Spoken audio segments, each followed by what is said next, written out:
Hi, I'm Dave with Kittatinny Tree Service. Today I'm going to show you how to sharpen a chainsaw. There will be times, it's inevitable, whether you're a professional or homeowner, where you are going to inadvertently drive the tip of your chainsaw into the dirt or rocks, or maybe you're working in an area where your trees are on top of rocks. The tree is too big and you can't see to the other side, or maybe every arborist has encountered at some point in their careers metal that is buried in the middle of a tree and you can't see it. There's no avoiding it. You don't know it until your chain starts rattling. So anyway, before we proceed with the sharpening, there is only really one safety concern of sharpening a saw, and that is hand protection. Wear a pair of gloves, because if your hand slips while you're doing this, and I do have the scars to show it, you'll take a nice chunk out of the skin on your knuckle. And fortunately I never severed a tendon, but that is a risk. So wear gloves, and ideally for comfort, back comfort and position, you'd want to have this chainsaw mounted in a vise. I'm going to show you both methods to whether you're in a field or whether you're working in a shop. The only tool you'll need is a round file, which is available from most hardware stores. The only important factor when choosing a round file is to consult the owner's manual of your chainsaw and make sure that you have the proper sized round file for the chain that you're working with. Even chain sizes can vary somewhat within the same type of chainsaw. So that's it for the size of the chain and the tool. The other thing that is a nice option to have is this little guy here. This is called a stump vise, and it's really neat because when you're working out in a field or you're in the woods and you don't have the time or you don't feel like going back to your shop to sharpen the saw, the bar of the chainsaw clamps right in here, and you can have it propped up. These teeth sit on a stump and it locks in there pretty good. There is a little bit of play back and forth, but you can find these sometimes in hardware stores, online at Sharpen.com.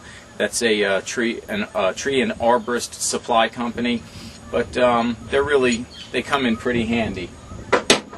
To place the bar, to get that propped up inside the stump vise, just set it inside there.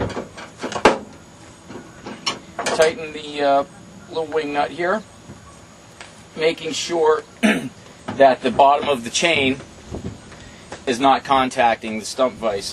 That way the chain is free to rotate and you can move from tooth to tooth as it's being sharpened. Okay? The same would hold true really if you're using a vise in your shop as well. Okay, the things to focus on and pay attention to rather while you're sharpening a chainsaw is to maintain the same amount of strokes on one side of the bar, on one side of the chain, as you do on the opposite side of the chain. That will prevent the saw from cutting on a skew to one side or the other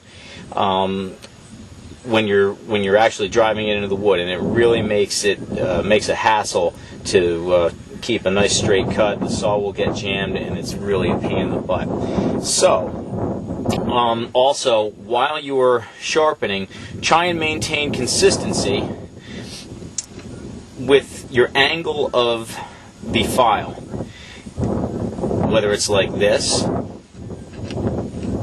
or like this. Now I'm going to zoom in closer. I don't know if you'll be able to see it, but on each tooth there is a little tick mark towards the end of each tooth. A little tick mark, and that will give you a general idea of the angle at which to keep your file. Okay? Now, we're going to start off with this tooth and this whole side of the bar. We're doing this one on the ground because this is the most difficult way to perform this sharpening, is on the ground. In the shop is much easier, but we're usually doing this out in the field. So anyway, grasping and keep your your file in a little holder like that as well. Grasping the end of the file, just proceed with light strokes. You don't have to put a lot of force into it. Now, you can feel a change as the stock from the tooth is removed. The filing will become somewhat easier and smoother. Now, I did five strokes on that one. 1, 2, 3, 4, 5, 6, 7, 8.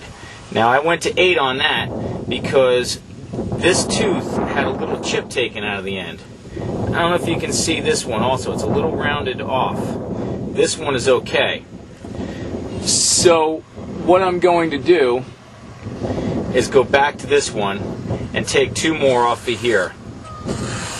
Or 3, I mean. Okay? Now we'll go to here. 1, 2, 3, 4, 5, 6, 7, 8. Okay? And we just proceed down the same side.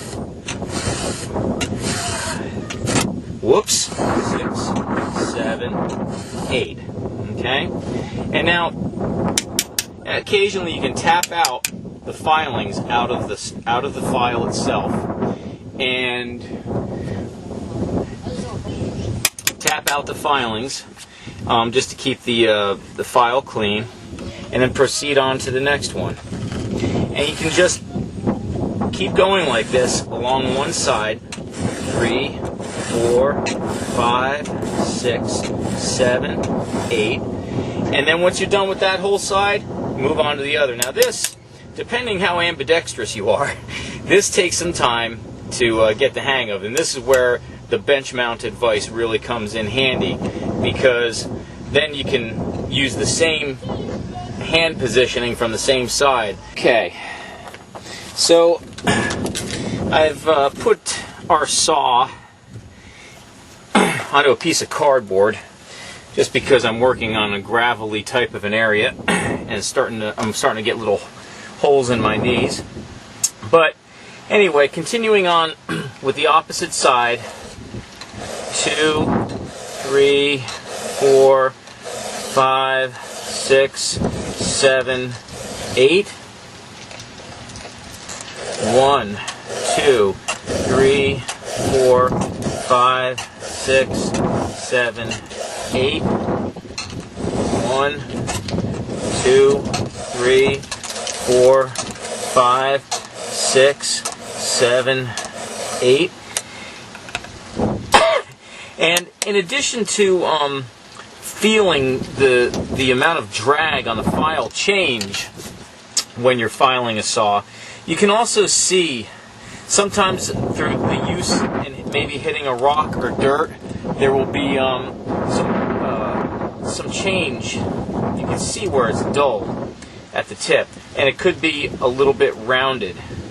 But you can also see the edge of the file, the cutting edge, or the edge of the tooth, the cutting edge, start to straighten out, and it becomes nice and sharp. And you want, there are 2 parts of the chain that you want to make sure that you get. This side over here, or 2 sides of the tooth that you want to get. This side over here, and the top part there. The tooth actually cuts on the side and on the top.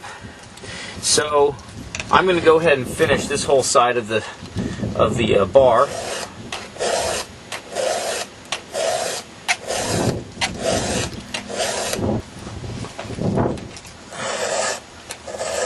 This one was really dull.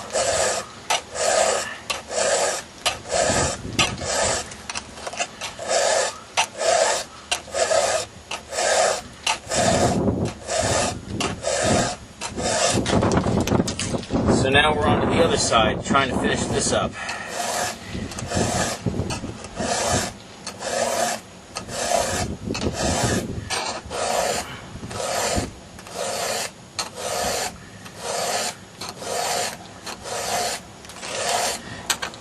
Try and pay attention to making use of the entire file and keeping it nice and straight as you're moving along.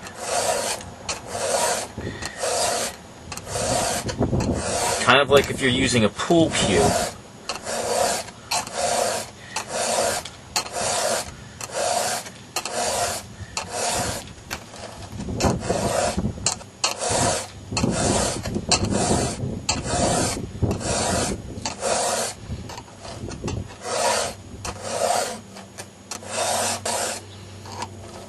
And this is the last one.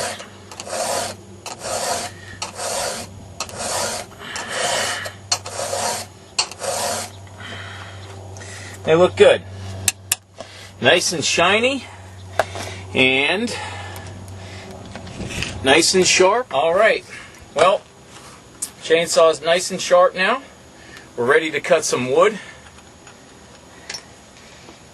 And I think the next video I'm going to do is show you how to get yourself out of a predicament when you're cutting and your chainsaw bar gets pinched.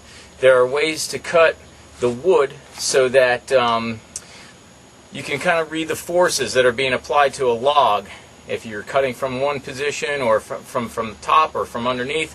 And I'll show you how to get your chainsaw unstuck, or even at least to prevent it from getting unstuck if you notice it starting to pinch.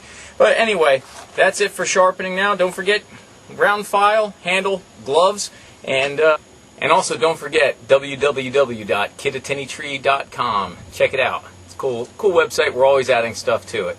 Thanks for watching. We'll see you next time.